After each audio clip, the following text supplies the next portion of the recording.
नमस्कार मित्रांनो, स्वागत आहे तुमचं आताच्या ब्रेकिंग न्यूजमध्ये। मित्रांनो, अनेकदा राज्य सरकार एखाद्या प्रकल्पासाठी शेतकऱ्यांकडून जमिनीचं संपादन करतं, मात्र काही कारणानं तो प्रकल्प बारगळतो। अशा परिस्थितीमध्ये शेतकऱ्यांचे पैसे आणि जमीन दोन्ही सरकार दरबारी पडून राहतात। 2-4 वर्षांनी प्रकल्पाला सुरुवात होते, मात्र शेतकऱ्यांना मोबदला मात्र जुन्याच कराराप्रमाणे दिला जातो। यामध्ये शेतकऱ्यांचं मोठ्या प्रमाणावर नुकसान होतं।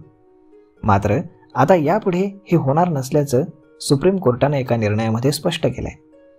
सुप्रीम कोर्टाने दिलेल्या या निर्णयामुळे देशभरातील कोट्यावधी शेतकऱ्यांचा फायदा होणार आहे। मात्र हा मुद्दा आता चर्चेत येण्याचं कारण काय? सुप्रीम कोर्टानं आपल्या आदेशामध्ये नेमकं म्हटलंय काय? तर मग चला या व्हिडिओमध्ये जाणून घेऊयात।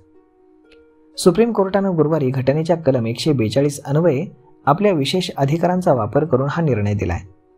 सरकारने संपादित केलेल्या जमिनीची भरपाई देण्यास बराच विलंब झाल्यास जमीन मालकाला सध्याच्या बाजारभावा एवढी भरपाई मिळण्याचा हक्क असेल, असं कोर्टानं म्हटलंय।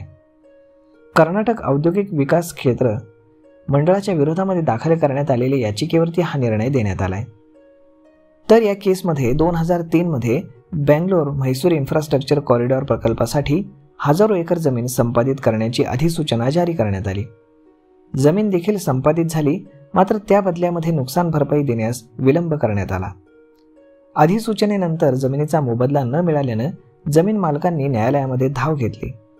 2019 मध्ये KIBDला न्यायालयाच्या आदेशानंतरही नुकसान भरपाई जाहीर न केल्याबद्दल न्यायालयाच्या अवमानाच्या कारवाईला सामोरं जावं लागलं। त्यानंतर 2003 मध्ये मंडळानं जमीन मालकांना प्रचलित दराद्वारे नुकसान भरपाई जाहीर केली। याला कर्नाटक उच्च न्यायालयामध्ये आव्हान देण्यात आलं। कर्नाटक न्यायालयानं 22 एप्रिल 2019 रोजी भूसंपादन अधिकाऱ्यानं जमिनीचं बाजार मूल्य निश्चित करावं असे आदेश दिले। या आदेशाला सर्वोच्च न्यायालयामध्ये आव्हान देण्यात आलं।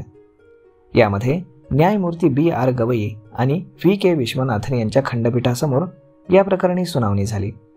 न्यायमूर्ती गवई म्हणाले की जमीन मालकांना त्यांच्या न्याय हक्कापासून जवळपास 22 वर्षे वंचित ठेवण्यात आलं असून 2003च्या दरानं नुकसान भरपाई निश्चित करणं ही न्यायाची थट्टा केल्यासारखं आहे। भूसंपादन प्रकरणांमध्ये नुकसान भरपाई वेळेवरती निश्चित करणं आणि वितरित करणं अत्यंत गरजेचं आहे। न्यायालयानं म्हटलं की संविधान 44वी दुरुस्ती कायदा 1978 द्वारे संपत्तीचा अधिकार हा यापुढे मूलभूत अधिकार राहिलेला नाही, परंतु तो कल्याणकारी राज्यामध्ये मानवी हक्क आणि घटनेच्या कलम 300A अंतर्गत घटनात्मक अधिकार आहे।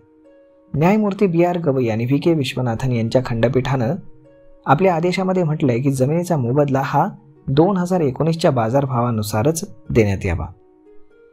तर मग मित्रांनो, अशा पद्धतीनं तर आता शेतकऱ्यांना जरी त्यांची जमीन एखाद्या प्रकल्पासाठी संकलित करण्यात आली आणि जर त्याचे पैसे वेळेवर मिळाले नाहीत, तर जेव्हा पैसे मिळतील तेव्हाच्या बाजारभावाप्रमाणे आता इथनं पुढं पैसे मिळू लागतील।